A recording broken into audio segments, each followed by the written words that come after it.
everybody, I'm Lisa. And I'm Colette from That's Her Business. And today in I'm a Woman, What's Your Superpower? We are going to be introducing Sajida Smith from SFS Bookkeeping. Hi Saj, how are you today? Hi ladies, I'm well thanks, and how are you doing? Good, thank you. Saj, we're going to begin off with you telling us a little bit about yourself. Okay, so I'm married. I'm a mom of two beautiful young ladies, aged 24 and 20, and currently I own my bookkeeping practice named SFS Bookkeeping Services. And man, I just love what I do, and yeah, that's me in a nutshell. Okay, so Sajida, what inspired you to start your own business?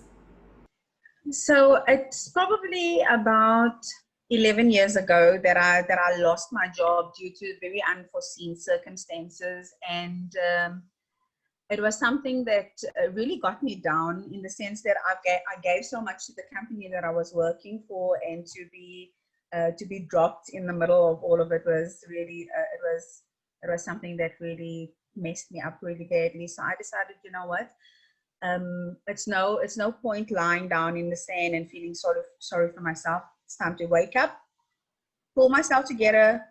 I've got a profession, I've got a qualification, and it's something that I can use to empower myself.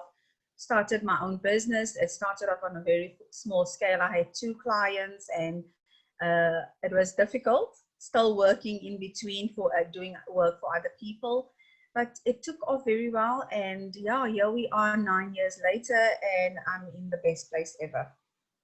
How many clients do you have now? I actually did a bit of a count yesterday, just over 58 clients. And we are actually in the process of growing SFS bookkeepers, and we're looking at employing another junior bookkeeper in the new year. We've been doing good and servicing our clients, and now it's time to grow. And Saj, tell me, what have you found to be your biggest challenges and how have you overcome those challenges? And specifically looking at the lockdown. I think our biggest challenge, or right now with the pandemic, is the fear of uncertainty. What's going to happen? How are things going to play out? Are people still going to have businesses? I just believe that if you have a skill, and if you have, you can make your skill set work for you. There is no one that I've come across who has a skill set that cannot use it to either empower themselves or empower others. So if I cannot have a business, I can work for somebody and empower other young women with the skill set that I have, so that they too can, become self-sufficient. I think the idea with the way the world is going is that we all shouldn't really just rely on a salary at month end, but look inside of you, see what you have, let those creative juices flow, and just do something out of the norm, out of the box. And if anything, if COVID has taught us anything, is that life cannot be the way it was. This is the new normal. You make yourself or you break yourself. So, what skills and knowledge would you recommend that somebody starting out their own business would need to get acquainted with really quickly? Okay, first of all, I would suggest that if somebody is going to start out a business, to get the business registered. The best thing to be is to be compliant. If I want to do work with somebody, I want to know that they are a registered entity, registered with the company's Intellectual Property Commission, registered with SARS, all of those kind of things. It's professional, and it shows that you are serious about your business. I know when I started out, I don't think a lot of people took me seriously because I wasn't registered. I was just trading as a sole prop, and there's nothing wrong with that. But in terms of moving forward and growing your business, growing your brand, and making a mark, you need to do things properly. So in my experience, is get your business registered, be serious about what you want to do, stay focused, make sure you get very good advice. The internet gives you a lot of advice. There's people who can mentors who can train you up and help you when making decisions for going into your own business. But ultimately, you yourself need to decide what to do. Trust your instincts and go with it. But most of all, just from a bookkeeper's perspective, remain compliant in all areas, because it will come back to bite you. And Saj, tell me, very exciting, you've started a new business, which is an NGO. Can you tell us a little bit about that?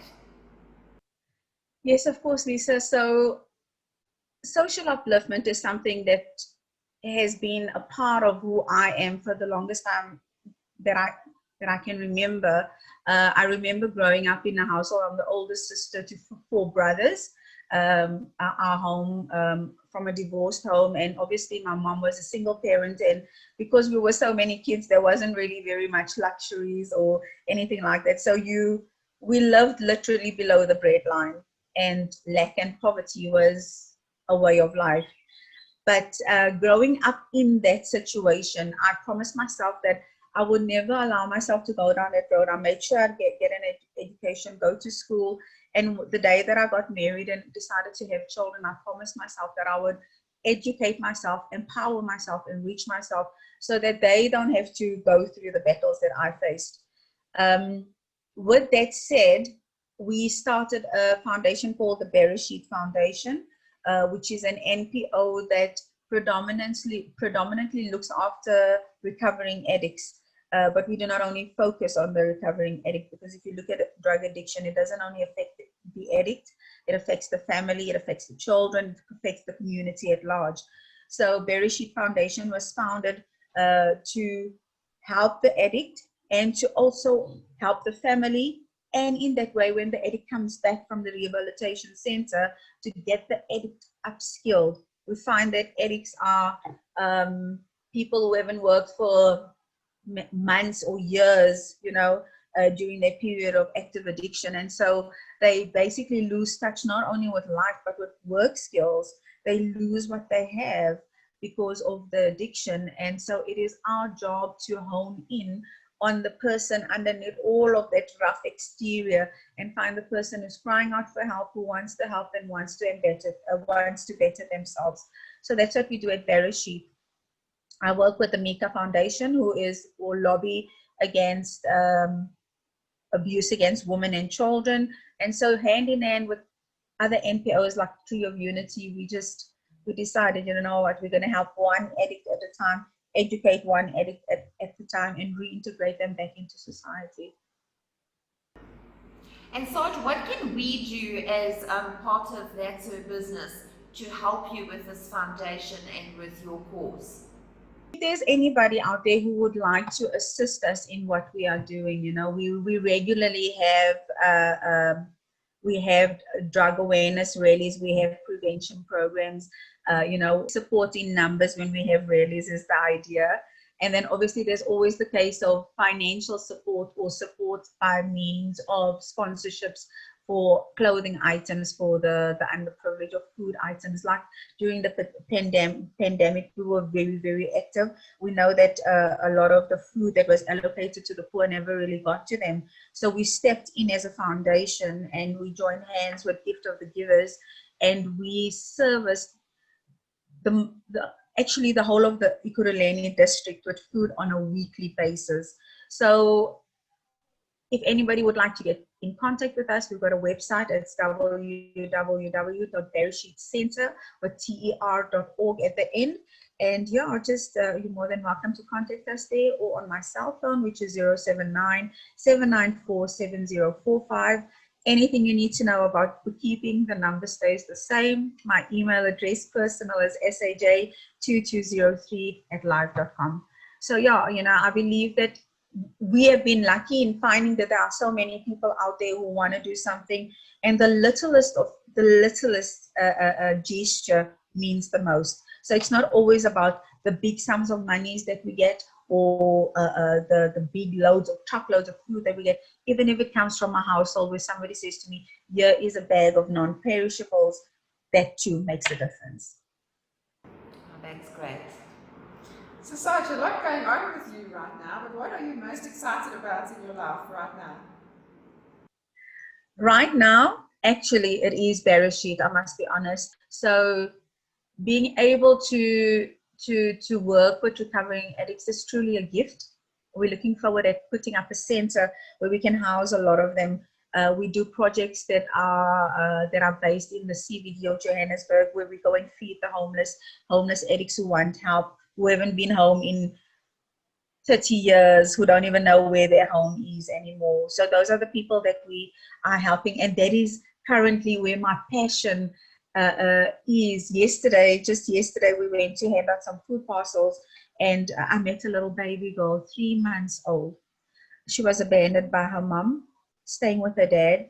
Her dad is a vendor on the street. He sells fresh flowers. And I tell you, the plight out there it's just too great. Or people like us who do have NPOs and NGOs, we cannot turn a blind eye to the plight that's there. There's the people that are on the street, the young ones especially, are also the future of this country. So if we're not going to help, we're not going to step in, at least try and make a difference. Is there a next generation? I think not. So that's where my passion is right now, making sure we put our Berry Sheet Center so we can house as many people as we can, educate them, empower them, and let them go back into society happy and healthy. Well, Sarge, we definitely see where your passion lies. And how would you like to be remembered? So I would like to be remembered as the person who never gave up on anybody. So somebody said to me, how do you do this? And how can you do this? And you know what? Sometimes you just need somebody who's not going to give up on you. I've been blessed and I've been lucky that I've been surrounded throughout my life, despite the conditions when we were growing up. There were always people who never gave up on us. And so that is my motto. And that is what I want to be remembered as, the lady who never gave up on anybody. What an awesome motto that is. And we will not give up on you either, Sarge. And thank you so much, ladies. Our very last question is that women never ever really speak proudly about their greatest accomplishments. So we'd like you to blow your own voo-voo and tell us about what's something that you're most proud of. It has to be my daughters. I can't listen. They are the most amazing young ladies I've ever come across. Coming from the family and the background that I come from,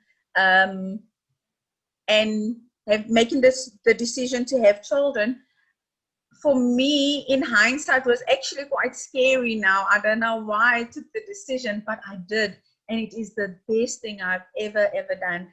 The 2 girls that I have they love their mom. There's nothing that mom cannot do. I'm super mom to them. That's who I am. They love me. They're my greatest cheerleaders. They follow me wherever I go. When we have outreaches on the streets of Johannesburg, whether we go and collect clothes and they have to pack up everything, they are my greatest accomplishment. Do you know, when we have group meetings with active addicts who have probably never had a bath for weeks on end, they come into the room where we're either having an intervention or a meeting, and they greet every single person in the room with a hug. How are you doing? And that is my greatest accomplishment. That is absolutely awesome. Sarge, thank you so much for your time. Thank you so much for being a part of That's Her Business. Yes, thank you. It was great chatting to you and hear about all the wonderful work that you're doing. Thank you so much, Lisa and Colette, for this platform. Thank you to That's Her Business for the exposure. Thank you so much. You know what? The best that we can do as women for each other is always just to encourage each other and lift each other up and make this world a better place. Go girls. Go girls. Ciao. Bye.